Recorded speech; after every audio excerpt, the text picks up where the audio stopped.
Hello बच्चों,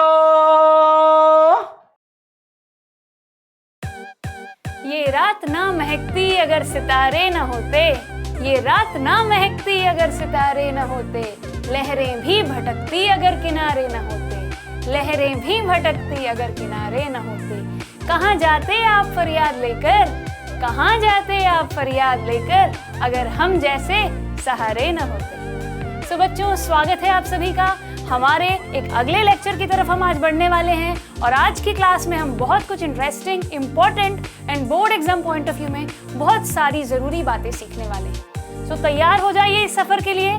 शुरुआत करते हैं और मैं आपको बताती हूँ कि आज के लेक्चर में एग्जैक्टली हम करने क्या वाले हैं। जैसे कि आप सभी जानते हैं, क्लास 10 का first chapter chemical reactions and equations, इस चैप्टर में आज हम बात करने वाले हैं बच्चों about different types of chemical reaction. हम बात करेंगे अलग अलग तरीके के जो केमिकल रिएक्शंस होते हैं उन्हें कैसे पहचाना जाए, उनमें एग्जैक्टली होता क्या है, आज हम ये जानने वाले हैं। ओके बच्चों, so today we are going to discuss in detail about types of chemical reactions.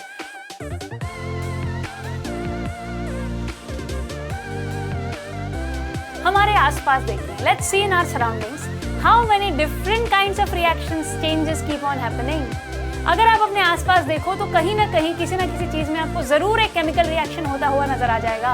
जब हम खाना खाते हैं तो वो दही, जब हम खाते हैं तो दही कैसे बना? दूध का दही बनता है बच्चों, सॉरिंग ऑफ मिल्क। हाँ जी, सो खट्टा हो जाता है दूध, तब जाके एक प्रोसेस के थ्रू दही बन जाता है। सो यह भी तो एक केमिकल चेंज है। घड़ी कब चलती है? जब हम उसमें बैटरी डालते हैं। तो बैटरीज में भी तो केमिकल रिएक्शन होता है, हाँ है ना। और बताइए कोई रिएक्शन जो आपको नजर आ रहा हो जहाँ पर केमिकल रिएक्शन हो रहा है हमारे आसपास। देखिए आप, खाना खाने की बात अभी हमने की तो उसमें डिटेल में जाते हैं। सो खाना जब बनता है तो कैसे बनता है? हम उसको कुक करते हैं, right. Cooking is also a chemical reaction. हाँ जी, कुकिंग के अलग अलग मेथड्स होते हैं। One of them is baking, right. See, observe कीजिए ध्यान से, अगर आप इसमें देखते हैं तो इसमें कैसे माइक्रोवेव में जब खाना पकता है तो एक चीज धीरे धीरे चेंज होकर कैसे फ्लफी होने लगती है। गौर से देखिए, चीजें यहाँ पर चेंज होती जा रही है। हाँ जी, सब्सटेंस देखिए, जो रिजल्ट निकल कर आएगा, जो प्यारी सी कुकीज आप खाओगे वो कैसे बनती है। देखिए ध्यान से कि कैसे चीजें फ्लफीनेस आ जाती है इसमें। What is happening? Baking is happening. What is happening? Baking. And in this baking is one of the common example of a change. Chemical reaction हो रहा है यहाँ पर। एक और एग्जाम्पल देखिए और अच्छे से समझ जाएंगे आप। देखिए लोहे के बारे में, आयरन ऑब्जेक्ट के बारे में तो आप सभी जानते हैं और मैंने आपको ऑलरेडी ये बात बता रखी है कि कैसे रस्टिंग होती है एक आयरन ऑब्जेक्ट के ऊपर, राइट और रॉन्ग। सो रस्टिंग, लोहे का जंग लग जाना भी तो एक एग्जाम्पल है। अगर हम देखें गौर से, हमें ये पता है कि लोहे का ऑब्जेक्ट जो होता है एक ही दिन में जंग नहीं लगता उसको, it is a slow process. धीरे धीरे देखिए इसके कलर कैसे चेंज हो गया। क्या हुआ है यहाँ पर? एक रेडिश ब्राउन लेयर फॉर्म होने लग गया है बच्चों एक आयरन ऑब्जेक्ट के ऊपर। Rusting is happening over here. It is a slow process. It is a slow process of oxidation which results in the formation of a brown layer on it, reddish brown layer on it, which is nothing but rusting.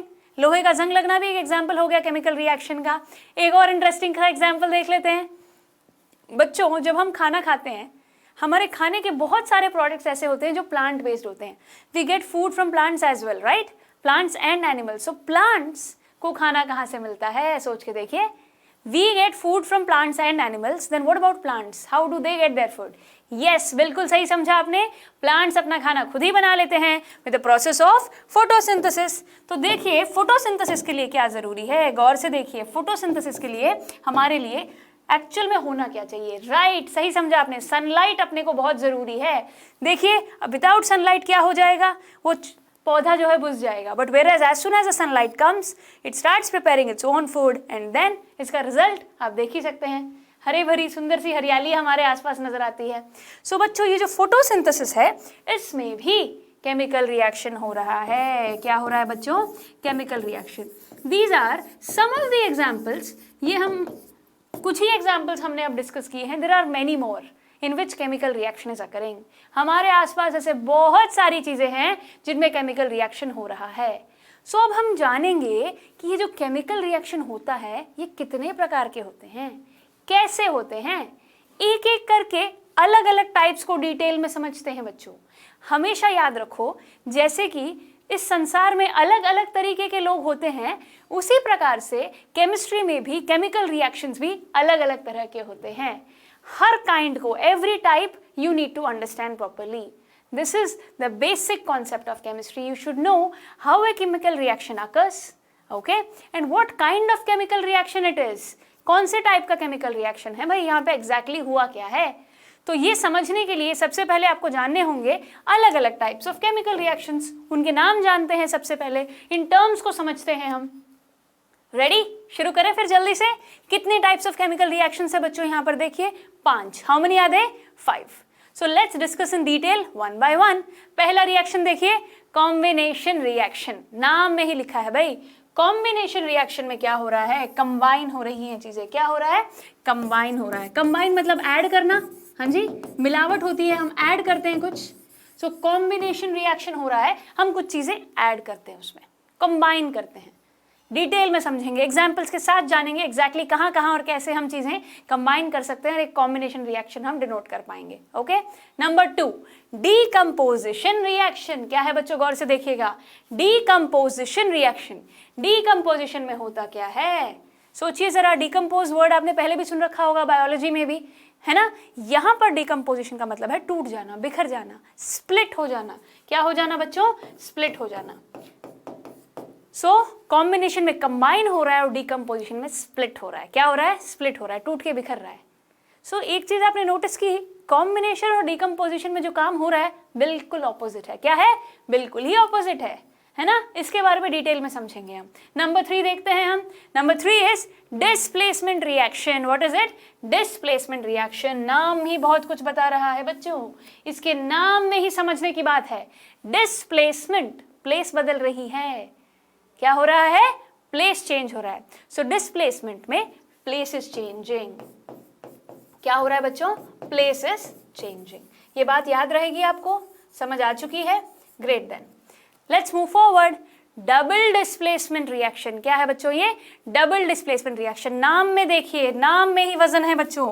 Double displacement, displacement, double displacement, दोनों में कुछ link सा नजर आया आपको? हाँ, displacement word common है, पर अगली बार जो बाद में हमने देखा उसमें डबल डिस्प्लेसमेंट मतलब 2 बार हो रहे हैं। कितनी बार हो रहे हैं बच्चों? 2 टाइम्स डिस्प्लेसमेंट विल अकर। कितनी बार होगा? 2 टाइम्स डिस्प्लेस होगा। नंबर 5 देखिए, ऑक्सीडेशन एंड रिडक्शन रिएक्शन। क्या है बच्चों? Oxidation and reduction reaction. जब कंबाइन होते हैं तो फॉर्म होता है हमारा रेडॉक्स रिएक्शन। क्या होगा? जिस रिएक्शन में दोनों ऑक्सीडेशन और रिडक्शन होगा उसे हम कहेंगे रेडॉक्स रिएक्शन। क्लियर है बच्चों? अभी हमने सिर्फ इनके नाम जाने हैं और इनके बारे में कुछ कुछ चीजें, एक ब्रीफ आइडिया समझा है। आज के लेक्चर में हम डिटेल में शुरुआत के 4 जो टाइप्स ऑफ रिएक्शंस है ना, उनके बारे में हम जानेंगे।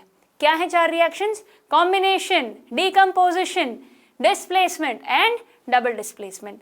Number 5 oxidation and reduction reaction, जिसमें हम जब कॉम्बिनेशन साथ में हो जाए ऑक्सीडेशन और रिडक्शन का तो उस रिएक्शन को हम कह रहे हैं रेडॉक्स रिएक्शन। रेडॉक्स रिएक्शन को हम अगले लेक्चर में सीखने वाले हैं। आज के लेक्चर में बच्चों हम सिर्फ ये शुरुआत के जो 4 टाइप्स ऑफ रिएक्शंस है, 4 kinds of reactions will be explain to you in detail with examples, with the different types of questions which can be answered in your competitive exams as well as your board examination. So clear है? आज का target क्या है अपना? 4 types of reactions जानने हैं, समझने हैं, इन एंड आउट उसको समझ लेना है, उसके रिलेटेड हर सवाल का जवाब देना आपको आ ही जाएगा on end of this lecture. शुरू करते हैं फिर एक एक करके। ओके, पहला रिएक्शन है कॉम्बिनेशन रिएक्शन। क्या है बच्चों? Combination reaction. कॉम्बिनेशन रिएक्शन में क्या होगा बच्चों? गौर से देखिए, इस एग्जाम्पल से आप समझिएगा इसको। ए और बी कोई भी सब्सटेंस हो सकता है। ओके, ए और बी कोई भी सब्सटेंस हो सकता है। रिएक्टेंट्स में हमने 2 सब्सटेंसेस ले लिए हैं। देखिए डेफिनेशन को पढ़िए, देखिए कितना आसान हो जाएगा। Those reactions in which 2 or more substances combine to form a single substance। 2 या 2 से ज्यादा जितने सब्सटेंसेस आप लेना चाहो रिएक्टेंट्स की तरफ ले सकते हो। रिजल्ट में क्या आना चाहिए? एक ही सब्सटेंस आना चाहिए। क्या आना चाहिए? Single substance. बच्चों क्या कहने की कोशिश हो रही है यहाँ पे? Single substance. सिंगल सब्सटेंस आना चाहिए। क्या आना चाहिए? Single substance. आई होप ये बात आप समझ गए होंगे कि कैसे बहुत आसानी से 2 या 3 कितने भी सब्सटेंसेस को ऐड करके हम सिंगल सब्सटेंस फॉर्म कर देते हैं। ऐसे रिएक्शन को कहेंगे कॉम्बिनेशन रिएक्शन। क्या कहेंगे बच्चों? Combination reaction. Board exam point of view में इस कॉम्बिनेशन रिएक्शन के रिलेटेड एक बहुत इंटरेस्टिंग सा सवाल आता है। आपके घरों में पेंट होता है, हाँ या ना? पेंट में एक खास बात होती है, आपने सुना होगा व्हाइट वॉश चल रहा है। क्या चल रहा है? व्हाइट वॉश चल रहा है। सो ये व्हाइट वॉशिंग कैसे होती है, कौन से कंपाउंड इन्वॉल्व होते हैं इसमें, वो रिएक्शन कॉम्बिनेशन रिएक्शन है। सोचिए जरा, आप लोगों को पता है कि नहीं कि what is the substance which is used in white washing? इस सवाल का जवाब सोचिए आप। इसी से आप एक कॉम्बिनेशन रिएक्शन का एग्जाम्पल भी सीख लोगे। अगर आपको ये रिएक्शन मुश्किल लग रहा है तो एक आसान सा रिएक्शन दे देती हूँ मैं आपको। हाँ जी, देखिए, ए और बी की जगह हम लेंगे हाइड्रोजन और ऑक्सीजन। हाइड्रोजन क्या है बच्चों? गैस। ऑक्सीजन क्या है? Gas, right? अब हाइड्रोजन और ऑक्सीजन मैंने ले लिया, it combines together to form water. इस रिएक्शन में 2 सब्सटेंसेस लिए गए और एक नया सब्सटेंस बना जो कि है लिक्विड। इस केमिकल इक्वेशन को मैं इंफॉर्मेटिव बना रही हूँ by mentioning the physical state. Solid है, लिक्विड है या गैस है। तो हमने 2 गैसेस लिए हैं, कौन से? हाइड्रोजन और ऑक्सीजन। और क्या कंबाइन हो गया है, क्या सब्सटेंस बना है? H2O। ओके, इसी रिएक्शन को जल्दी से बैलेंस भी कर दिया जाए। ओके, सो हमने बैलेंस कर दिया by adding the coefficient to reactant side में भी, प्रोडक्ट साइड में भी। अब देखिए रिएक्शन बैलेंस्ड है कि नहीं। वेरी गुड बच्चों, आपने बैलेंसिंग ए केमिकल इक्वेशन सीख ही लिया होगा पिछले लेक्चर में। होमवर्क भी अच्छे से किया होगा आपने। Each and every reaction you might have practised and have got balancing understood very properly, है ना? सो बेटा, balancing a chemical equation is very important. Class 10th के फर्स्ट चैप्टर में बैलेंसिंग पे सवाल आना ही है। तो आई होप बैलेंसिंग आपको अच्छी तरीके से क्लियर हो गई है। हिट एंड ट्रायल मेथड आप समझ गए हो। जैसे जैसे प्रैक्टिस करते चले जाओगे, रिएक्शन को बैलेंस करने का वक्त कम होता चला जाएगा, जल्दी जल्दी बैलेंस कर लोगे, जैसे अभी हमने किया इस रिएक्शन को, हाँ ना? बस देखा कि left hand side, right hand side, reactants और प्रोडक्ट्स दोनों में नंबर ऑफ एटम्स इक्वल है कि नहीं। अगर इक्वल नहीं है तो कोएफिशिएंट को ऐड कीजिए, सूटेबल कोएफिशिएंट को, और रिएक्शन को बैलेंस कर दीजिए, है ना? सो कॉम्बिनेशन रिएक्शन में आपने कैसे 2 सब्सटेंसेस लिए और एक नया सब्सटेंस बन गया। 2 की जगह 3 भी ले सकते हो, 4 भी ले सकते हो, different substances can be added but the result should be only one। ऐसे रिएक्शन को हम बोलेंगे कॉम्बिनेशन रिएक्शन। क्या बोलेंगे बच्चों? Combination reaction. अब हम जल्दी से उसके बारे में बात कर लेते हैं जिसकी शुरुआत मैंने की थी by telling you about white washing. हाँ जी, दीवारों को जो व्हाइट वॉशिंग किया जाता है उसके लिए जो कॉम्बिनेशन रिएक्शन है वो समझा देती हूँ मैं आपको। बताइए क्या यूज करेंगे हम। एक एग्जाम्पल हम देखने वाले हैं कॉम्बिनेशन रिएक्शन का। इसमें क्या होगा बच्चों? 2 सब्सटेंसेस कंबाइन होंगे। क्या होगा? 2 सब्सटेंसेस कंबाइन होंगे और जो रिजल्टेंट आएगा ना, उस रिजल्टेंट को हम यूज करेंगे। किसमें यूज करने वाले हैं बच्चों? हम यूज करेंगे व्हाइट वॉशिंग में। किसमें यूज करने वाले हैं हम? व्हाइट वॉशिंग में। सो हम अभी कॉम्बिनेशन रिएक्शंस के एग्जांपल सीखने वाले हैं। ओके, सो देखिए हम ले रहे हैं क्विक लाइम। क्या ले रहे हैं? Quick lime. CaO, calcium oxide को कहा जाता है क्विक लाइम। ये कैल्शियम ऑक्साइड रिगरसली रिएक्ट करेगा पानी के साथ। किसके साथ रिएक्ट करेगा ये? पानी के साथ, वाटर के साथ। और जो फॉर्म होगा ना, वही है हमारा स्लेकेड लाइम जो व्हाइट वॉशिंग में यूज होता है। क्या फॉर्म होने वाला है? CaOH taken twice. क्या बन गया यहाँ पर? Calcium hydroxide. क्या बन गया बच्चों? Calcium hydroxide. इस कैल्शियम हाइड्रोक्साइड का एक और नाम है जो कि आपको याद रखना होगा बच्चों, स्लेकेड लाइम। क्या कहेंगे हम इसे? Slaked lime. याद रहेगी ये बात? Quick lime when combined with water is forming slaked lime. तो ये रिएक्शन है कॉम्बिनेशन रिएक्शन। क्या है बच्चों? Combination reaction. क्विक लाइम क्या है ये भी याद रख लीजिए। Calcium oxide is nothing but quick lime. क्या है ये? Quick lime. सो यहाँ पर कॉम्बिनेशन रिएक्शन हो रहा है। क्विक लाइम को लिया गया, पानी में मिलाया गया और जो फॉर्म हुआ वो है CaOH taken twice, calcium hydroxide, जिसका नाम रखा गया है स्लेकेड लाइम। इसी स्लेकेड लाइम को अगर आप CO2 में मिला लोगे तो CaCO3 बन जाएगा। क्या बन जाएगा? CaCO3। और ये कब बनेगा? When quick lime is mixed with CO2, CaCO3 बन जाएगा। और ये CaCO3 जानते हो क्या है? This is the marble. क्या है ये? Marble. Chemical formula of marble अगर आपसे कोई पूछे तो आपको लिखना है CaCO3 यानी कि कैल्शियम कार्बोनेट। बच्चों ये रिएक्शन को ध्यान से अपने दिमाग में फीड कीजिएगा आप। पता है क्यों? बोर्ड एग्जामिनेशन में, इंटरनल में ये सवाल आ सकता है, 1 नंबर का सवाल पूछा जा सकता है। What is the substance which is used for white washing of walls? तो वो है कैल्शियम हाइड्रोक्साइड, स्लेकेट लाइम। कैसे फॉर्म हुआ, ये रिएक्शन आप बनाओगे। क्लियर है ये बात, समझ चुके हो? इस स्लेकेट लाइम को अगर हम CO2 में मिला देते हैं तो CaCO3 यानी कि कैल्शियम कार्बोनेट फॉर्म होगा, जो कि केमिकल फॉर्मूला ऑफ मार्बल भी है। समझ गए हो ये बात आप इस रिएक्शन को अच्छे से?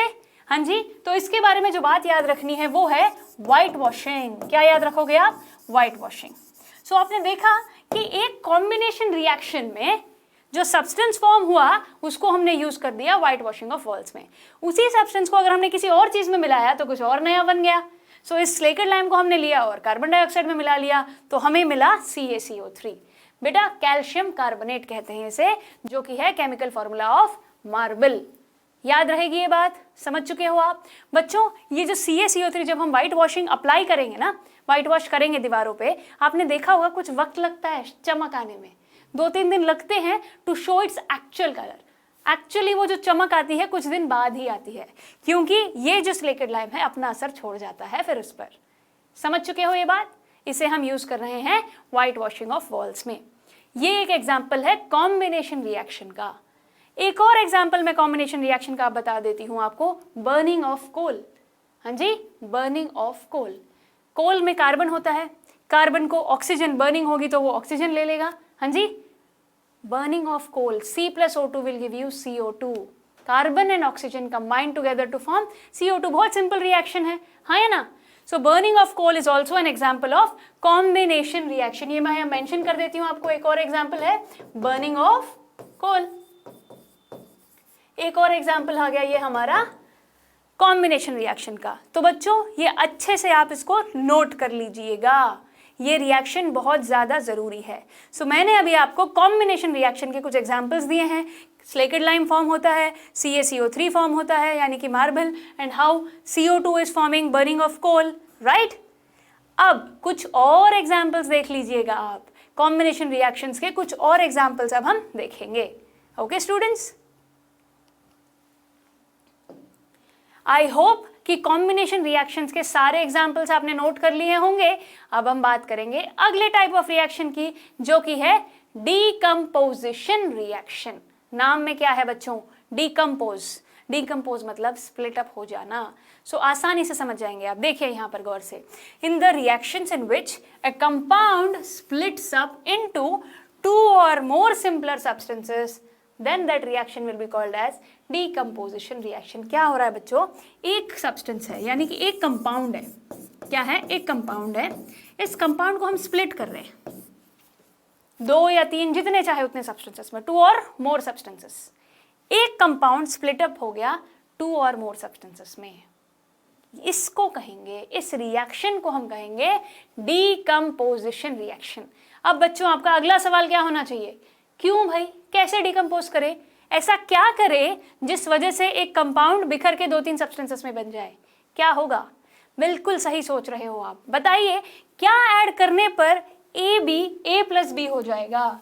हाँ जी, A+B कैसे हो जाएगा? देखिए एक कंपाउंड है AB जो बिखर कर A+B में बन गया।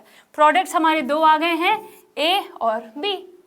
यहाँ पे डिकम्पोजिशन हो रहा है। कैसे? जब हम यहाँ पर एनर्जी अप्लाई करेंगे तब ये बिखरेगा। कौन सी एनर्जी अप्लाई कर सकते हो आप बताइए? डीकंपोजिशन रिएक्शन अगर हमें करना हो ना बच्चों, डीकंपोजिशन रिएक्शन अलग अलग तरीकों से हो सकता है। क्या हो सकता है? अलग अलग तरीकों से। आप हीट अप्लाई कर सकते हो। क्या अप्लाई कर सकते हो? हीट अप्लाई कर सकते हो। दूसरा आप अप्लाई कर सकते हो लाइट। लाइट भी डाल सकते हैं हम लोग, हाँ जी, जिस वजह से ये डिकम्पोजिशन अकर होगा। तीसरा बिजली, इलेक्ट्रिसिटी। क्या बच्चों?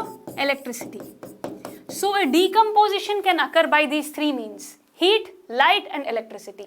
इन तीनों तरीकों से एक रिएक्शन में अप्लाई करने पर हम आसानी से डिकम्पोज कर सकते हैं। What are these 3? Heat, light and electricity.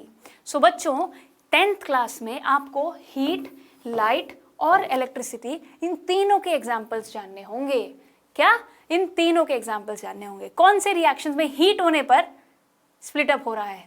कुछ रिएक्शंस ऐसे भी जानने होंगे जिसमें हम लाइट डाल रहे हैं, हाँ जी, और कुछ रिएक्शंस ऐसे जिनमें हम इलेक्ट्रिसिटी पास करने पर डिकम्पोजिशन अकर हो जाता है। इन सब के नाम भी है बच्चों, इनके एग्जाम्पल्स भी हैं जो आपको याद करने हैं। डिटेल में एक एक एग्जाम्पल में आपको लिखे हुए यहाँ पर मिलेंगे जो आपको समझने होंगे एक्चुअल में क्या हो रहा है। ओके, सो अगर हीट अप्लाई कर दें तो उसको क्या बोलेंगे, अगर लाइट अप्लाई कर दें तो उसको क्या बोलेंगे, उस रिएक्शन को हम क्या कहेंगे। And then if electricity is being added what happens, I will explain to you these three.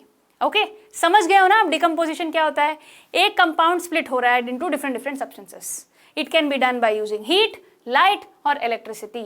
आपको बकायदा हीट, लाइट और इलेक्ट्रिसिटी पास करने पर कैसे रिएक्शंस है जो आपको याद रखने हैं board exam point of view में, वो सारे मेंशन कर दिए जाएंगे। You need not worry. Okay, देखिए सो देखिए बच्चों, अब हम उस डिकम्पोजिशन रिएक्शन की बात करेंगे जिस रिएक्शन में हम हीट अप्लाई करते हैं। क्या अप्लाई करते हैं, हीट अप्लाई करते हैं। तो बताइए क्या नाम होगा उसका, देखिए गौर से। When decomposition reaction is carried out by heating, then it is called as thermal decomposition। हाँ जी बच्चों, थर्मल डिकम्पोजिशन, ये वर्ड आपको याद रखना होगा। जब हमें सर्दी लग रही होती है तो हम थर्मल पहनते हैं, क्यों, ताकि हमें गर्माहट महसूस हो। सिमिलरली ये वर्ड हीट और थर्मल जुड़ा हुआ है। क्लियर, सो थर्मल डिकम्पोजिशन हो रही है। क्या हो रही है, थर्मल डिकम्पोजिशन। एग्जाम्पल्स के थ्रू समझते हैं। देखिए मैंने यहाँ पे ऑलरेडी लिख रखा है, इस रिएक्शन को गौर से देखिए। क्या हो रहा है, आयरन सल्फेट क्रिस्टल्स है। क्या है बच्चों, iron sulphate crystals. Iron sulphate crystals का कलर भी याद रख लीजिएगा, ग्रीन कलर है। कौन सा कलर है बच्चों, ग्रीन कलर। अब इस ग्रीन कलर के आयरन सल्फेट क्रिस्टल्स को जब हीट किया जाए तो क्या होगा, डिकम्पोज हो जाएंगे and it is getting split into 3 substances. कितने बच्चों, 3। कौन से है वो 3 सब्सटेंसेस, देखिए Fe2O3, हाँ जी, फेरिक ऑक्साइड सॉलिड निकल के आता है। ये इक्वेशन इन्फॉर्मेटिव है। कौन सा है यहाँ पर, Fe2O3 क्या बन रहा है, सॉलिड। सो फेरिक ऑक्साइड निकल गया है। और बताइए साथ में क्या है, SO2 गैस। क्या है बच्चों, SO2 गैस। और एक और गैस भी है जो कि है SO3 गैस। सो बच्चों SO2 गैस को हम क्या कहेंगे, सल्फर डाइऑक्साइड, और SO3 गैस को सल्फर ट्राइऑक्साइड। सो जो ग्रीन कलर के आयरन सल्फेट के यानी फेरस सल्फेट के जो क्रिस्टल्स हैं, वो जब हीट डाले जाए, हीट अप्लाई किया जाए तो डिकम्पोजिशन रिएक्शन अकर होगा। और क्या फॉर्म हो रहा है, 3 सब्सटेंसेस निकल कर आ रहे हैं और वो हैं आयरन ऑक्साइड, यानी कि फेरिक ऑक्साइड भी कहा जा सकता है इसको, ferric oxide plus SO2 plus SO3। तो SO2 गैस और SO3 गैस यानी कि सल्फर ट्राइऑक्साइड और सल्फर डाइऑक्साइड दोनों ही रिलीज हो रही हैं यहाँ पर साथ में। सो इस रिएक्शन में डिकम्पोज अकर हुआ है बाय अप्लाइंग हीट। क्लियर है ये बात। चलिए फिर एक और रिएक्शन देखते हैं, बहुत ही आसान इंटरेस्टिंग रिएक्शन है। इसके बारे में आपको ऑलरेडी कुछ चीजें पता है। देखिए रिएक्टेंट साइड हमने क्या लिया है, CaCO3 यानी कि लाइमस्टोन। याद है ना आपको, मैंने बताया था कि CaCO3 is the chemical formula of marble. So इस लाइमस्टोन को अगर हम हीट करें तो क्या बन जाएगा, right, absolutely CaO plus CO2। तो CaO क्या था बच्चों, क्विक लाइम। क्या था, क्विक लाइम। सो CaO और CO2 दोनों रिलीज हो जाएंगे। सो थर्मल डिकम्पोजिशन में हमने लाइमस्टोन को लिया, उसको हीट किया और रिएक्शन में क्या आया, रिजल्ट क्या मिला हमें, रिजल्ट हमें मिला क्विक लाइम और साथ में कार्बन डाइऑक्साइड भी। सो देखा आपने कि कैसे इन दोनों ही रिएक्शंस में हीट अप्लाई हो रही है, एक सॉलिड पे, और एक्चुअल में रिजल्ट में क्या आ रहा है, अलग अलग सब्सटेंसेस बिखर रहे हैं। वो गैसियस भी हो सकते हैं, सॉलिड्स भी हो सकते हैं, एक्वेस भी हो सकते हैं। क्लियर है ये बात, समझ चुके हो आप। फिजिकल स्टेट्स अगर आप चाहो तो इस रिएक्शन को और इन्फॉर्मेटिव बना सकते हो। जैसे कि पहला रिएक्शन मैंने इन्फॉर्मेशन सारी दे रखी है इसमें, हम चाहें तो सेकेंड वाले रिएक्शन को भी, सॉलिड लिया था हमने CaCO3, क्विक लाइम फॉर्म हुआ और CO2 फॉर्म हुआ। सो बच्चों ये फिजिकल स्टेट्स मेंशन करना कंपलसरी नहीं है, अगर मेंशन हो तो कोई दिक्कत नहीं है। एक बात ध्यान रखिएगा, अगर आपको मेंशन नहीं करने तो फिर किसी में भी मेंशन नहीं करने, ये सॉलिड भी हटा दीजिएगा। ओके और अगर आपको लिखना है तो दोनों तरफ लिखना, और अगर नहीं लिखना है तो फिर किसी भी तरफ नहीं होना चाहिए। ये बात समझ चुके हो आप। ओके सो देखो पहले रिएक्शन केमिकल इक्वेशन काफी इंफॉर्मेटिव है, हर स्टेट मेंशन्ड है। दूसरे रिएक्शन में क्या फॉर्म हुआ हीट डालने पर, ये हमें पता चल गया। क्लियर है ये बात। You want you can make this equation informative. Okay I hope you have understood. अगर आपको किसी चीज में डाउट है, याद नहीं आ रहा है, तो डरने की कोई बात नहीं है, मेंशन ही मत कीजिए। क्लियर है। सो बच्चों आपको मेरी तरफ से हर रिएक्शन डिटेल में आपको एग्जाम्पल्स के साथ नजर आ जाएगा। ओके देख लीजिए आप कुछ और एग्जाम्पल्स। थर्मल डिकम्पोजिशन के। Now we are going to discuss about the decomposition which will be occurring by passing electricity। क्या पास कर रहे हैं बच्चों हम? इलेक्ट्रिसिटी पास कर रहे हैं, तो इसे हम क्या कहेंगे? इलेक्ट्रोलाइसिस या फिर इलेक्ट्रोलिसिस भी कहते हैं। तो इसका मतलब क्या है बच्चों? बिजली पास करने पर ब्रेक हो जाना, स्प्लिट हो जाना। ओके, इलेक्ट्रो का मतलब बिजली, लाइसिस का मतलब स्प्लिट, ब्रेक हो जाना। याद रहेगा, electrolysis is nothing but electro plus lysis, मतलब बिजली, इलेक्ट्रो का मतलब है इलेक्ट्रिसिटी, बिजली, और लाइसिस मतलब ब्रेकिंग, डिकम्पोज हो जाएगा। एग्जाम्पल्स देखें, बहुत आसानी से समझ जाएंगे आप। देखिए, हम वाटर को ले रहे हैं और वाटर को अगर हमें डिकम्पोज करना है, स्प्लिट अप करना है into hydrogen and oxygen, we can do this only by passing electricity. हाँ जी बच्चों, सो हाइड्रोजन और ऑक्सीजन आप अगर अलग से चाहते हो तो हम क्या करेंगे? पहले H2O लिक्विड को ले लेंगे, हाँ जी, और हाइड्रोजन और ऑक्सीजन को हम अलग कर लेंगे। क्लियर है ये बात? O2 गैस भी निकल कर आ जाएगी, हाइड्रोजन अलग हो जाएगा, ऑक्सीजन अलग हो जाएगा। This is nothing but electrolysis. Class 8 में इलेक्ट्रोलिसिस ऑलरेडी आपने पढ़ रखा होगा, आपको पता होगा कि बिजली पास करने पर जो स्प्लिटअप होता है उसी को हम इलेक्ट्रोलिसिस कहते हैं। उस फिगर के साथ आपने सीखा होगा, हाँ या ना? 2 टर्मिनल्स होते हैं, कैथोड और anode, right? We put a solution in it, और बिजली पास करने पर उस सॉल्यूशन के जो कंपाउंड, जो सब्सटेंसेस होंगे, वो सभी उस कंपाउंड के बिखर जाएंगे, अलग हो जाएंगे। This is nothing but electrolysis. एक और एग्जांपल देखिए, NaCl ले रहे हैं हम। NaCl की खास बात है कि हमें इसको मोल्टन स्टेट में लेना है। कौन से स्टेट में बच्चों? मोल्टन स्टेट में। मोल्टन स्टेट वाला NaCl जब बिजली पास करने पर क्या होगा? We get sodium and chlorine separately. Chlorine gas निकलेगी तो हमें सोडियम और क्लोरीन दोनों ही मिल जाएंगे। क्लियर है ये बात? चलिए एक और एग्जाम्पल, Al2O3 एल्यूमिनियम ऑक्साइड को उस पे से जब इलेक्ट्रिसिटी पास की जाए, so we get aluminium and oxygen separately. हाँ जी बच्चों, ये रिएक्शन हमने यहाँ बैलेंस किया है, and I hope you are understanding कि एक एक रिएक्शन ऑलरेडी यहाँ लिखा है ताकि हमारा टाइम सेव हो सके। Please note down all of them. आराम से इलेक्ट्रिसिटी पास करने पर कौन से सब्सटेंसेस के रिएक्शंस आपको याद रखने हैं, वो मैंने आपको यहाँ बताए हैं। Board examination point of view में बहुत जरूरी है बच्चों, नोट कर लीजिएगा। ओके, मैं आपको वक्त दे रही हूँ, आराम से ये फोटो आप खींच लीजिए। Okay, it is very important. बिजली पास करने पर डिकम्पोजिशन जो होता है उसे कहते हैं electrolysis, right? And these are the reactions which you should be knowing. Let's move forward now. We will be discussing now about, आपको याद है जो मैंने कहा था, हीट पास हो गई, थर्मल डिकम्पोजिशन, लाइट पास करनी बाकी है अभी, हाँ है ना? सो चलिए, अगर एक रिएक्शन में हम लाइट पास करके देखते हैं क्या होता है। ओके, देखिए बच्चों, लाइट से आपको कुछ याद आया? Yes, photograph. ये जो रिएक्शन है ये ब्लैक एंड वाइट दोनों फोटोग्राफी में काम आएंगे। कॉम्पिटिटिव एग्जाम में सवाल भी आ सकता है, बोर्ड एग्जाम में भी आता है, हाँ जी। सो इस रिएक्शन को समझना होगा गौर से। ब्लैक एंड वाइट फोटोग्राफी में ये यूज होता है और ये सवाल बहुत ही ज़्यादा ज़रूरी है। सो इन रिएक्शंस को गौर से देखिए और समझिए एक्चुअली हो क्या रहा है। देखिए, हमने लिया है सिल्वर क्लोराइड। क्या लिया है बच्चों? Silver chloride. कौन से कलर का सिल्वर क्लोराइड है? White colour. सिल्वर क्लोराइड कौन से कलर में है बच्चों? White colour. अब इस सिल्वर क्लोराइड में हम लाइट डालेंगे। ओके, लाइट पास करने पर डिकम्पोजिशन होगा तो क्या बनेगा, गौर से देखिए।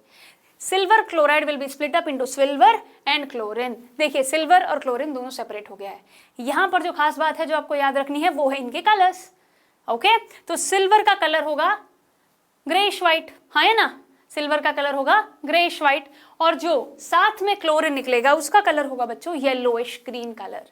अब आप बोलोगे मैम ये रिएक्शन में यही कलर आएगा क्या? हाँ जी बच्चों, ऑलरेडी ट्राइड एंड टेस्टेड है ये, है ना? सो फोटोग्राफी में इसीलिए यूज किए जाते हैं, ट्राइड एंड टेस्टेड है, कलर्स आपको याद रखने ही होंगे। Okay, so silver and chlorine both are split up now, मिल गए हैं हमें।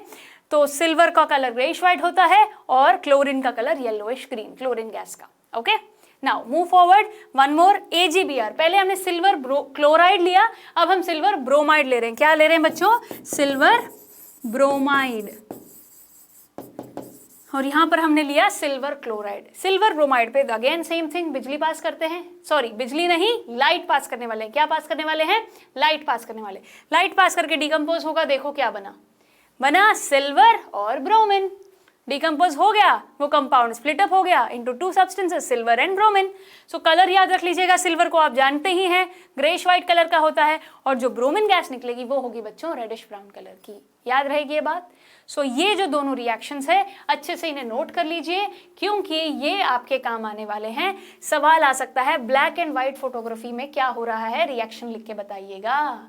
सो आप तैयार हैं उस सवाल के लिए? इस रिएक्शन को ध्यान से नोट कीजिए। ओके, इसमें हो क्या रहा है, सिल्वर क्लोरीन से मिला है सिल्वर क्लोराइड, और सिल्वर ब्रोमीन से मिला है सिल्वर ब्रोमाइड, है ना। तो यहाँ पर कॉम्बिनेशन रिएक्शन नहीं है, दोनों मिलके ये फॉर्म नहीं हुआ है। इसकी वजह से इसमें हम क्या कर रहे हैं, डीकम्पोजिशन कर रहे हैं। हमारे रिएक्टेंट साइड में ही एक कंपाउंड है, उस कंपाउंड को स्प्लिट अप कर दिया जा रहा है। सो नोट कर लीजिए बच्चों अच्छे से। अभी आप समझ चुके हैं कि जब लाइट पास की जाए तो डिकम्पोजिशन कैसा होता है। क्लियर है बच्चों? अब हमने तीनों डिस्कस कर लिए हैं। कौन से हैं वो तीनों बताइएगा? Heat, thermal decomposition, electricity, electrolysis, and when light is passed, okay, photos में ज्यादा यूज होता है। याद रखेंगे आप, फोटोग्राफी में ये ज्यादा यूज किया जाएगा। सो इसीलिए ब्लैक एंड व्हाइट फोटोग्राफी में ये रिएक्शंस आपको पता होने चाहिए बच्चों, दोनों ही। ओके, कैसे सिल्वर और क्लोरीन स्प्लिट अप हो जा रहे हैं, कैसे सिल्वर और ब्रोमीन स्प्लिट अप हो जा रहे हैं, उनके कलर्स क्या हैं। क्लोरीन का कलर है येलोइश ग्रीन और ब्रोमीन का रेडिश ब्राउन। ये बात आपको याद रखनी है। सिल्वर का तो कलर हमें याद रहता ही है, ग्रेश व्हाइट, है ना। ये जो क्लोरीन गैस और ब्रोमीन गैस है इनके आपको याद रखने पड़ेंगे। ब्रोमीन का बताइए क्या है, B brown, reddish brown, okay. और क्लोरीन का क्या है, येलोइश ग्रीन कलर।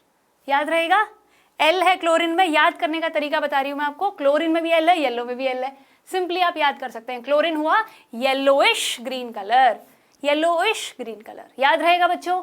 समझ चुके हो आप ब्लैक एंड व्हाइट फोटोग्राफी वाले रिएक्शंस? चलिए बहुत बढ़िया बच्चों, अब हमने डिकम्पोजिशन अच्छे से जान लिया है। अब हम बात करने वाले हैं डिस्प्लेसमेंट रिएक्शंस की। किसकी बात करेंगे बच्चों हम? Displacement reaction. नाम में ही लिखा है और इसी नाम में वजन है बच्चों। ध्यान से देखिए, डिस्प्लेसमेंट मतलब प्लेस बदलने वाली है। सो एक्चुअली डिस्प्लेसमेंट रिएक्शन में ये होगा कि एक एलिमेंट दूसरे एलिमेंट की जगह ले लेगा। One element takes place of the another element. In such a reaction what happens, displacement occurs, और ऐसे रिएक्शन को हम बोलेंगे डिस्प्लेसमेंट रिएक्शन। डेफिनेशन को देखिए, आसानी से समझ जाएंगे आप। Displacement reactions are those reactions in which one element takes place of the another element. So क्या हो रहा है यहाँ पर, एक एलिमेंट दूसरे एलिमेंट की जगह ले लेगा इन अ कंपाउंड। कहाँ पे? एक कंपाउंड में एक एलिमेंट दूसरे एलिमेंट की जगह ले लेता है। इसे ही हम कहेंगे डिस्प्लेसमेंट रिएक्शन। यहाँ पर देखोगे तो आसानी से समझ जाओगे। कंपाउंड हमारा है ए बी, हाँ जी, ए बी कंपाउंड है जिसको हमने रिएक्ट करवाया सी के साथ। सो रिएक्टेंट्स हमारे हैं एक कंपाउंड ए बी और एक एलिमेंट सी। समझ चुके हो आप? Now what happens, you see here, place is changing, displacement हो रहा है। क्या हुआ देखिए, यहाँ पर पहले ए बी कंपाउंड था पर अब यहाँ पर बन चुका है बी सी, राइट। सो ए अलग हो गया है और बी सी फॉर्म हो गया है। क्या हुआ है बच्चों, ए अलग हो गया है और बी सी फॉर्म हुआ है। So exactly what is happening over here is one element is taking the place of another element. यहाँ पर सी जाकर बी के साथ जुड़ गया और ए अलग हो गया। This one element is taking place of another element. अब आप पूछोगे मैम, एक एलिमेंट दूसरे एलिमेंट की जगह किस बेसिस पे लेगा, कैसे पता चले कि कौन सा एलिमेंट किसकी जगह लेगा? बिल्कुल सही सवाल है ये, और इसका जवाब जानोगे तभी डिस्प्लेसमेंट रिएक्शंस और आगे भी डबल डिस्प्लेसमेंट रिएक्शंस भी आप कर पाओगे। So how do we do that? We all know there are different metals, right. So अलग अलग एलिमेंट्स हैं, तो आपको बच्चों एक चीज करनी होगी जो ऑलरेडी आपने कर रखी होगी, और अगर नहीं की हो पिछले क्लासेस में तो अब हम करने वाले हैं वो, और वो है you will have to know about reactivity series of metals. Elements हैं बच्चों बहुत सारे, जिनमें से हम मेटल्स की रिएक्टिविटी सीरीज जानने वाले हैं। अब आप बोलोगे मैम रिएक्टिविटी सीरीज का मतलब? अभी बताती हूँ बच्चों। रिएक्टिविटी सीरीज का मतलब होता है एक एलिमेंट में, एक मेटल में कितनी ज़्यादा क्षमता है किसी और से रिएक्ट करने के लिए। इसको समझने के लिए एक मैं एग्जाम्पल देती हूँ आपको। जैसे एक लड़का है, ओके, वो बहुत सारे दोस्त बना सकता है। सिमिलरली एक एलिमेंट है जो बहुत सारे एलिमेंट्स के साथ रिएक्ट कर सकता है, उसे हम कहेंगे हाईली रिएक्टिव। क्या कहेंगे हम? Highly reactive. सो उस बच्चे को जो सबसे दोस्ती कर लेता है उसको फ्रेंडली कह लेंगे, हाँ या ना। बट कुछ बच्चे ऐसे होते हैं जो ज़्यादा रिएक्ट नहीं करते, ज़्यादा बातें नहीं करते दोस्तों से, ज़्यादा दोस्त ही नहीं बनाते हैं। सो उसी तरीके से एलिमेंट्स भी कुछ ऐसे हैं, कुछ ऐसे मेटल्स हैं जो ज़्यादा रिएक्ट नहीं करते, जो कि है लीस्ट रिएक्टिव। समझ रहे हो आप ये बात? तो कुछ मेटल्स ऐसे हैं जो जल्दी रिएक्ट करते हैं यानी हाईली रिएक्टिव होते हैं, और कुछ मेटल्स ऐसे होते हैं जो लीस्ट रिएक्टिव होते हैं। अब उन मेटल्स की जानकारी आपको होनी चाहिए। कैसे याद करें हम? देखिए, ये है हमारी रिएक्टिविटी सीरीज। हर बच्चे का इस रिएक्टिविटी सीरीज को याद करना कंपलसरी है, बहुत ज्यादा जरूरी है बच्चों, ये बात आप समझ लीजिए। Without this reactivity series you will not be able to answer a question in chemical reactions and equations. मैं ये कह सकती हूँ यही reactivity series metals and non metals नाम के चैप्टर में आगे भी आपको काम आने वाली होगी। सो अभी ही सीख लीजिए अच्छे तरीके से। यहाँ पर गौर से अगर हम देखें, हम बात कर रहे हैं रिएक्टिविटी सीरीज ऑफ मेटल्स की। देखिए एलिमेंट्स को ध्यान से, potassium, sodium, calcium, magnesium, aluminium, zinc, iron, tin, lead, hydrogen, copper, mercury, silver और गोल्ड। हमने एक सीरीज बनाई है, एक ऑर्डर बनाया है। पहला सवाल आपका होना चाहिए, मैम हाइड्रोजन क्या है? हाँ जी, हाइड्रोजन एक नॉन मेटल है या मेटल है? बताइए क्या है। अगर हम देखें पीरियोडिक टेबल में हाइड्रोजन की प्लेसमेंट सबसे पहले होती है नंबर 1। ये एक ऐसा नॉन मेटल है जो मेटल्स की तरफ है, हाँ या ना? सो यहाँ पर हमने हाइड्रोजन को लगाया है ताकि हम डिफरेंशिएट कर पाए। क्या कर पाए? डिफरेंशिएट। बच्चों, जब हम कोई डिफरेंस टेबल सीखते हैं तो बीच में लाइन बनाते हैं, हाँ या ना? क्यों बनाते हैं? ताकि वो दोनों चीजें अलग कर सके, डिवाइड कर सके। सेम चीज यहाँ भी हो रही है। हाइड्रोजन के ऊपर वाले जो भी मेटल्स होंगे ये सारे हैं हाईली रिएक्टिव। क्या होंगे बच्चों? Highly reactive. और हाइड्रोजन के नीचे वाले जो है वो है लीस्ट रिएक्टिव। क्या होगा बच्चों? Least reactive. अब आप बोलोगे क्या मैम सारे ही metals above hydrogen are highly reactive? बच्चों, compared to the last ones, yes they are reactive. But इसमें भी कुछ ऐसे एलिमेंट्स हैं जो बहुत ज़्यादा रिएक्ट कर लेते हैं, कुछ ऐसे मेटल्स हैं जो बहुत ज़्यादा रिएक्ट करते हैं, और कुछ ऐसे हैं जो उनके कंपैरेटिवली कम हैं। तो अगर हम गौर से देखें, शुरू के जो 4 है ना बच्चों, ये शुरू के जो 4 है ये सबसे ज़्यादा रिएक्टिव माने जा सकते हैं।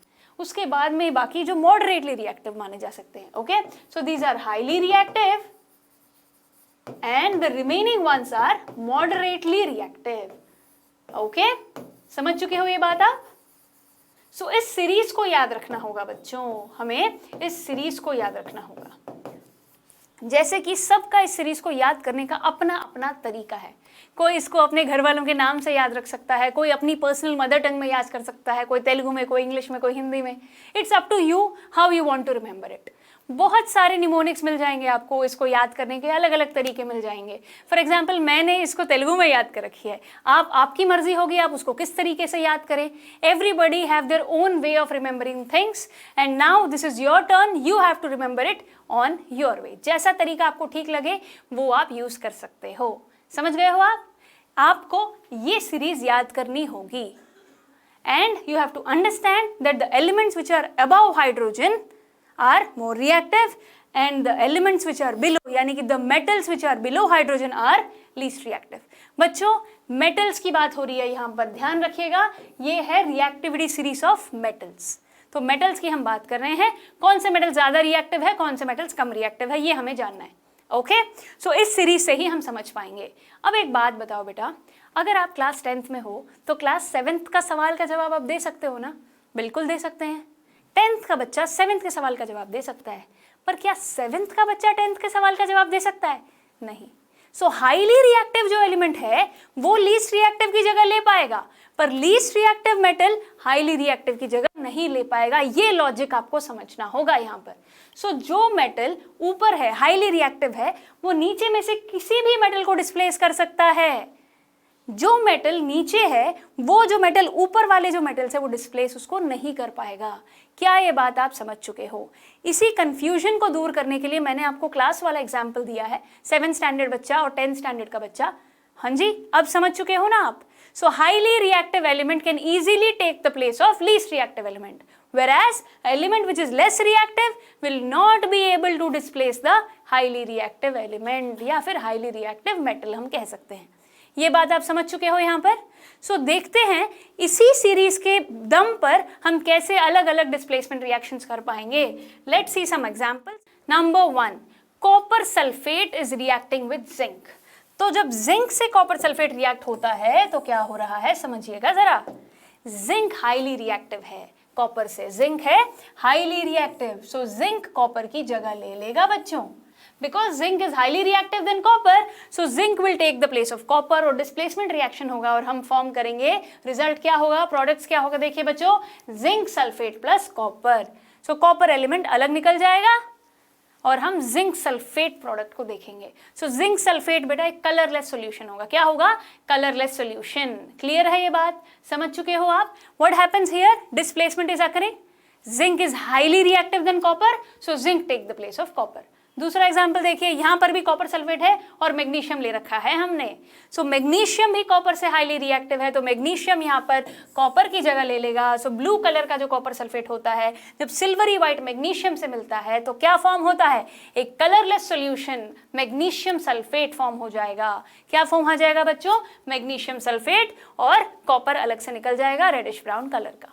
ओके, यू सी हियर, यहां पर कॉपर सल्फेट हम ले रहे हैं और जो भी एलिमेंट्स कॉपर के ऊपर है ना, जो भी मेटल्स कॉपर के ऊपर है यानी कि हाईली रिएक्टिव है, वो कॉपर की जगह लेते जा रहे हैं।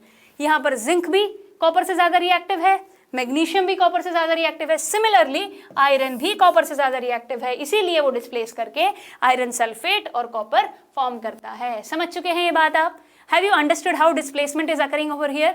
Only on the basis of the reactivity series, we have understood that copper से जिंक, मैग्नीशियम, आयरन ये तीनों ज्यादा रिएक्टिव हैं, तो इन्होंने कॉपर की जगह ले ली इन तीनों रिएक्शंस में। समझ चुके हो यहाँ पर हो क्या रहा है, यहाँ हो रहा है displacement. One element is taking the place of another element, यही हो रहा है बच्चों। यहाँ पर कुछ और एग्जांपल्स देखते हैं to make it more simpler. देखिए, ये सारे ही रिएक्शंस में सेम चीज हो रही है, जो मेटल ज्यादा रिएक्टिव है वो लीस्ट रिएक्टिव की जगह ले रहा है। ये सारे ही रिएक्शंस यही समझा रहे हैं बच्चों। तो मैं चाहूंगी इन सभी रिएक्शंस को आप गौर से देखिए और यहाँ पर सिर्फ एक चीज होगी, one metal will take the place of another metal because it is highly reactive than the other. Okay, ध्यान से इन सभी को आप नोट कर लीजिएगा। Okay students, I hope you are understanding what is happening here. Displacement occurs. What occurs? Displacement. One element takes place of another element. एक element दूसरे element की जगह ले लेगा और वो क्यों? क्योंकि वो उससे ज्यादा रिएक्टिव है। Takes place of the other element. और ये रिएक्टिविटी सीरीज याद रखोगे तो ये बात आप आसानी से समझ जाओगे। ठीक है बच्चों, understood? Only based on the reactivity series all this displacement is occurring.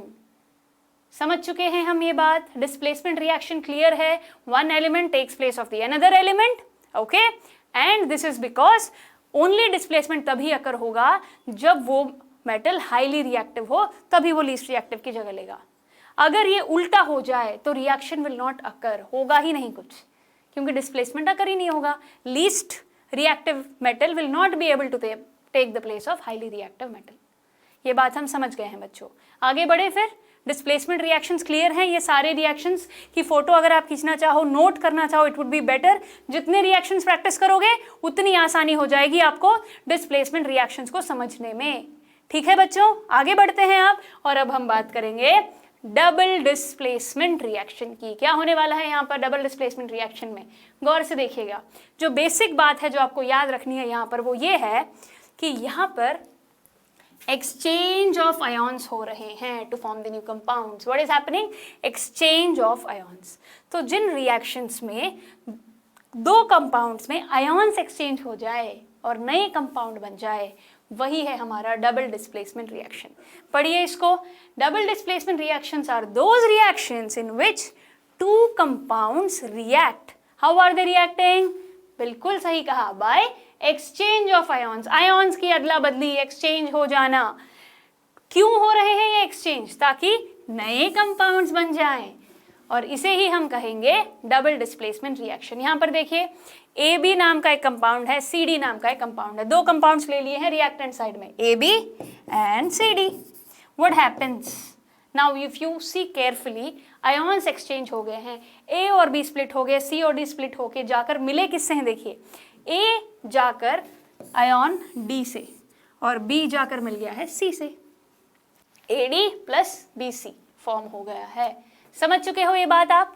हाँ जी, एक्सचेंज ऑफ आयॉन्स। अब आप बोलोगे मैम आयॉन क्या होता है? इस सवाल का जवाब भी दे दिया जाए बच्चों। Ion is a charged particle. What is an ion? Ion is a charged particle.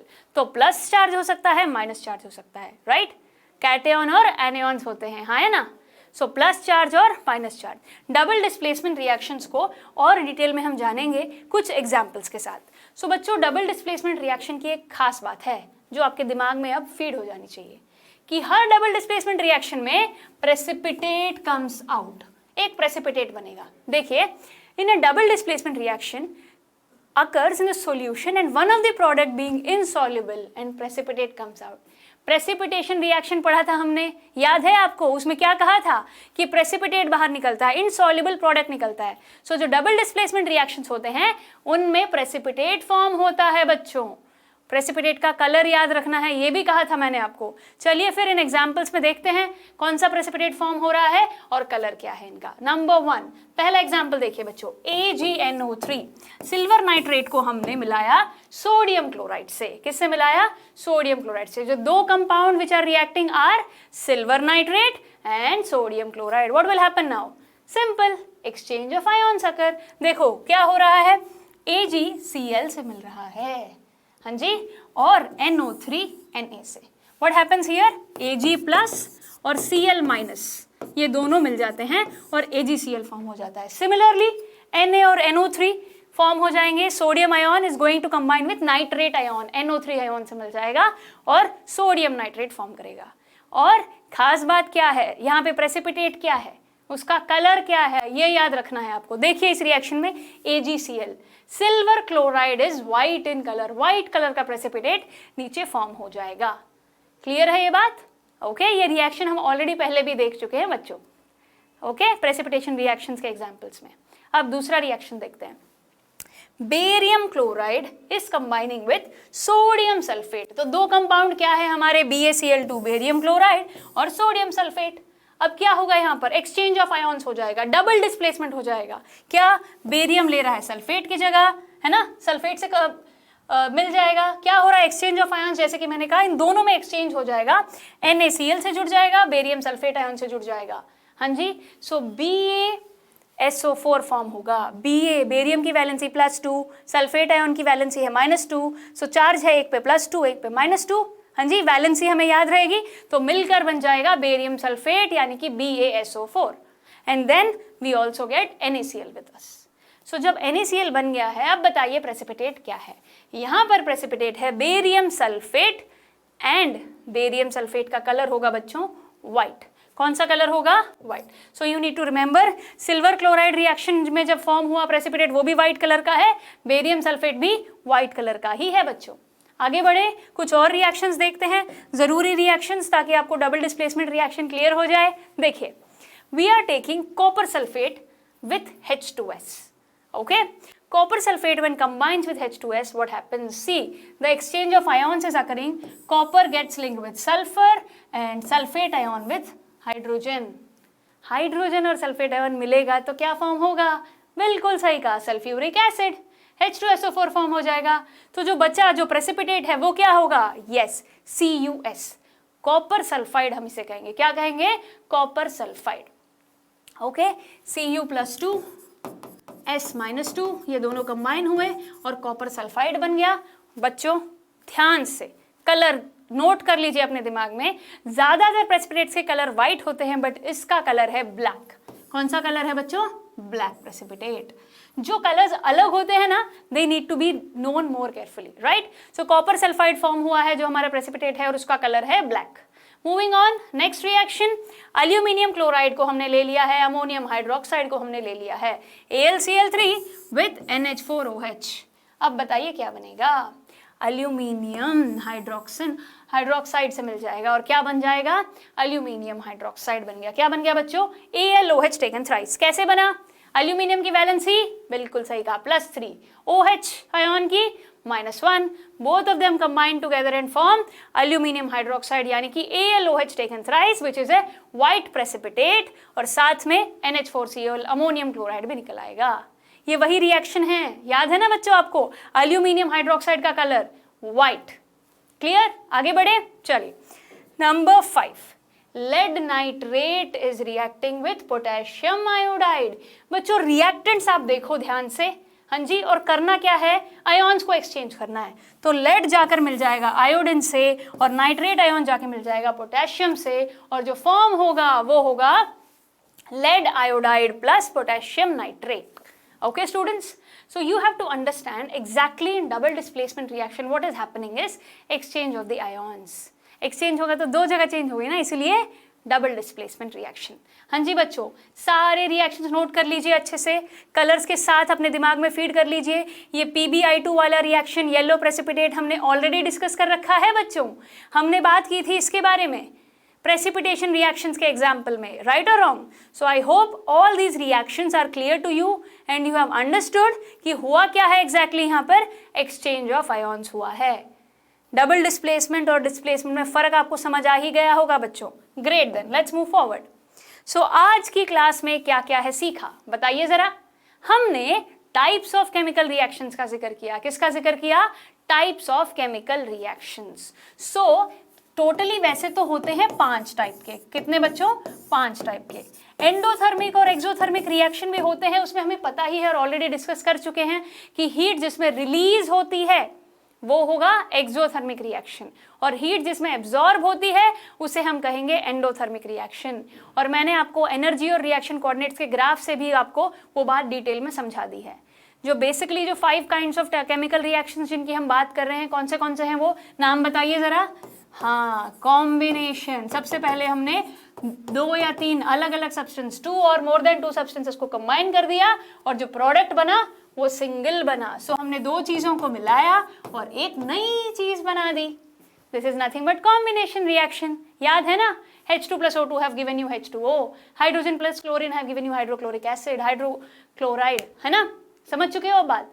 बच्चों एसिड्स, बेसिस एंड सॉल्ट्स में डिटेल में HCl के बारे में और जानेंगे। अभी के लिए एक कॉम्बिनेशन रिएक्शन के एग्जांपल की तरह आप समझिए, H2 plus Cl2 will give you HCl। Okay students, combination reaction clear है, आगे बढ़े। चलिए, number 2 was decomposition. So decomposition reaction सुनते ही ये बात याद आ गई होगी कि ये कॉम्बिनेशन का ऑपोजिट है। वहां पर 2 चीजें मिलकर एक नई चीज बनी थी, यहां पर एक कंपाउंड टूटकर 2 या 3, 2 और मोर देन 2 सब्सटेंसेस फॉर्म हो सकता है। क्लियर है ये बात। आयरन सल्फेट क्रिस्टल्स के साथ हमने ये समझा कैसे फेरिक ऑक्साइड SO2 और SO3 फॉर्म हुआ। क्लियर है ना। चलो अगला बताइए क्या था, displacement. What is it, displacement reaction. What happens here students, one element takes place of the another element. एक एलिमेंट दूसरे एलिमेंट की जगह ले लेता है। यहां पर ये बात आपको याद रखनी होगी, one element takes place of another element, यही होता है हमारा displacement reaction. I hope this is clear to all of you.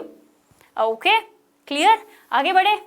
इसी से रिलेटेड है वो चौथा वाला, कौन सा है वो, डबल डिस्प्लेसमेंट रिएक्शन। कौन सा रिएक्शन है बच्चों, double displacement reaction. What is happening in double displacement reaction? Exchange of ions occur। क्या हो रहा है, exchange of ions हो जाएगा यहाँ पर, exchange of ions। ये मैंने आपको शॉर्ट नोट्स की तरह आपको ये नोट करवा दी है ताकि आप अपने दिमाग में भी और अपने पेपर में भी आसानी से इसको समझ पाए। क्लियर। अब नंबर 5 क्या था, बोलोगे मैम नंबर 5 तो डिस्कस ही नहीं किया, एग्जाम्पल्स भी नहीं देखे। चिंता मत कीजिए, इसके बारे में हम बात करेंगे अगली क्लास में। Okay students, so what is it, याद है नाम क्या था, हमने डिस्कस किया था, वो नाम है बच्चों रेडॉक्स रिएक्शन। क्या है, रेडॉक्स। रेडॉक्स मतलब reduction plus oxidation. You need not worry, oxidation क्या होता है समझाऊंगी, रिडक्शन क्या होता है वो भी समझाऊंगी, और दोनों साथ में जब अकर होते हैं रेडॉक्स रिएक्शन कैसे फॉर्म होता है ये भी हम बात करेंगे। Okay students, how to balance redox reaction, this also will you be अच्छे से समझ जाएंगे आप। ओके सो ये चारों टाइप के रिएक्शंस हमने आसानी से समझ लिए हैं। अब आज की क्लास में प्रैक्टिस कीजिएगा जरूर। नंबर 5 यानी कि रेडॉक्स रिएक्शन, इसके बारे में हम बात करेंगे हमारी नेक्स्ट क्लास में। So students, all the 4 types of reactions I hope you have understood properly। बच्चों मैंने एग्जाम्पल्स नोट कर रखे हैं, हाँ जी, वो एग्जाम्पल्स जैसे मैंने नोट किए हैं उसी तरीके से आप भी अपने पेपर पे नोट कीजिए, समझिए, नोट्स में अच्छे से मेंशन कीजिए कौन से प्रेसिपिटेट का कलर क्या है। हाँ जी बच्चों, कुछ एनसीईआरटी के क्वेश्चंस हैं, जैसे पिछले लेक्चर में भी मैंने आपको कुछ होमवर्क दिया था, अब मैं आपको एक और होमवर्क देने वाली हूँ। सो आज के लेक्चर में जो हमने सीखा उसी को अप्लाई करते हुए आपका होमवर्क क्या है मैं आपके साथ आज डिस्कस करने वाली हूँ। So what is the homework for today, see this carefully. ये है पहला सवाल। ओके, पहले क्वेश्चन में क्या करना है आपको, देखिए ये एक मल्टीपल चॉइस क्वेश्चन है बच्चों। सो मैं चाहूंगी कि कमेंट सेक्शन में आप इसका ऑप्शन जरूर बताइएगा मुझे। What is the reaction, see it carefully. Fe2O3 plus 2Al is giving you Al2O3 plus 2Fe। एक रिएक्शन दे रखा है। ओके, ये रिएक्शन है फेरिक ऑक्साइड और एल्यूमिनियम के बीच में। रिएक्टेंट्स हमने देख लिए हैं, प्रोडक्ट्स हमने देख लिए। सवाल क्या है, देखिए the above reaction is an example of. ये 4 ऑप्शन दे रखे हैं मैंने आपको, 1, 2, 3 और 4। ओके, 4 ऑप्शंस हैं, 1, 2, 3, 4। You have to give me the right answer. कौन सा ऑप्शन करेक्ट है, नाम लिखिएगा। Combination reaction, double displacement reaction, decomposition reaction या फिर डिस्प्लेसमेंट रिएक्शन। इन चारों में से एग्जैक्टली यहाँ पर हो क्या रहा है, ऐसा सवाल आपके बोर्ड एग्जाम में भी आ सकता है बच्चों। सो अगर आपको ये चारों टाइप्स ऑफ रिएक्शंस पता होंगे तो आसानी से इस सवाल का जवाब आप दे पाएंगे। सो ढूंढिए, देखिए, रिएक्शन को समझने की कोशिश कीजिए, जो नोट्स लिखोगे आप आज उसको रिवाइज कीजिए, इसका जवाब आपको आपकी आज की क्लास में ही मिल जाएगा। ठीक है बच्चों, चलिए अगला सवाल देखते हैं। अगले सवाल में क्वेश्चन ध्यान से देखिए, why are decomposition reactions called the opposite of combination reactions. क्यों होता है ऐसा, कॉम्बिनेशन रिएक्शन और डीकम्पोजिशन रिएक्शन ऑपोजिट है, क्यों ऐसा, आपको ये बात एग्जाम्पल्स के साथ समझानी होगी। डीकम्पोजिशन रिएक्शन का एग्जाम्पल लिखिए, कॉम्बिनेशन रिएक्शन के एग्जाम्पल लिखिए और आसानी से समझा सकते हैं कि ये दोनों एक दूसरे से ऑपोजिट हैं, है ना बच्चों। एक कंपाउंड टूट के अलग अलग सब्सटेंसेस में बन रहा है, अलग अलग सब्सटेंस कंबाइन करके एक कंपाउंड बन रहे हैं, यही तो फर्क है ना कॉम्बिनेशन रिएक्शन और डीकम्पोजिशन रिएक्शन में। यहाँ पे आपको दोनों को डेफिनेशन लिखने होंगे, दोनों का एग्जाम्पल लिखना होगा, है ना, and you will make me understand कि डीकम्पोजिशन रिएक्शन और कॉम्बिनेशन रिएक्शन अलग क्यों हैं, एग्जाम्पल्स के साथ बच्चों। ठीक है, आपको कुछ इक्वेशंस लिखने होंगे, केमिकल इक्वेशंस डीकम्पोजिशन रिएक्शंस के। आप हीट वाला लिख सकते हो, लाइट वाला लिख सकते हो, या फिर इलेक्ट्रिसिटी भी पास कर सकते हो, इनमें से कोई भी reaction, it's up to you बच्चों, आपको ये याद करना पड़ेगा, है ना। सो इससे आपका रिवीजन हो जाएगा डीकम्पोजिशन रिएक्शन का। Okay students, I hope this is clear to you. इस क्वेश्चन का आंसर दे देंगे आप। चलिए फिर आगे बढ़िए। हाँ जी, see this question carefully. What is the question asking? Write the differences between displacement and double displacement reaction. आपको displacement और double displacement में फर्क लिखना होगा बच्चों। क्या आपने फर्क नोटिस किया जब आपने समझी इन चीजों को? हाँ जी, रिएक्शन का डिफरेंस आप तभी समझा पाओगे जब आप एग्जाम्पल भी दोगे। Don't forget to give an example. Displacement reaction का भी और डबल डिस्प्लेसमेंट रिएक्शन का भी एग्जाम्पल के साथ मुझे डिफरेंसेस चाहिए होंगे। हाँ जी बच्चों, हो जाएगा ये। आई hope you have understood this very carefully, है ना, ग्रेट। सो नाउ आज के लेक्चर में टाइप्स ऑफ केमिकल रिएक्शंस अच्छे से समझ लिया है आपने बच्चों। You have understood what are the 4 kinds of chemical reactions with examples and have also I have given you homework for that। बच्चों मस्ती के साथ, मजे के साथ, खुशी खुशी काम कीजिए, ध्यान से एक एक चीज को प्रैक्टिस कीजिए and chemistry will become easy for you. So बच्चों मिलते हैं हमारे अगले क्लास में। आज के लिए बहुत बहुत शुक्रिया, थैंक यू सो मच।